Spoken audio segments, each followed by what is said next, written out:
What is stopping you from having the perfect life?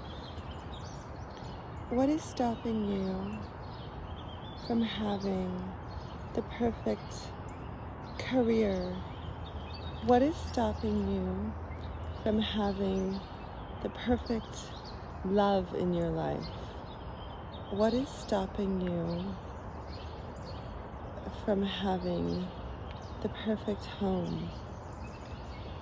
Now take a good look in the mirror and you will realize the only thing that is stopping you is you. Now put your hand on your heart and say to yourself, I deserve the perfect life. I deserve the perfect career. I deserve the perfect love. I deserve the perfect home.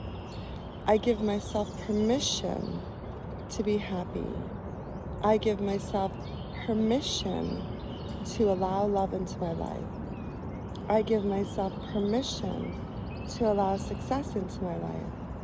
I give myself permission to be happy. I give myself permission to live happily ever after. No matter what has happened to me in my life, I am choosing to live in love. I am choosing to live in forgiveness. I am choosing to live happily ever after. Wishing you so many blessings, so much love. May all your dreams come true, and may you find success in everything that you do.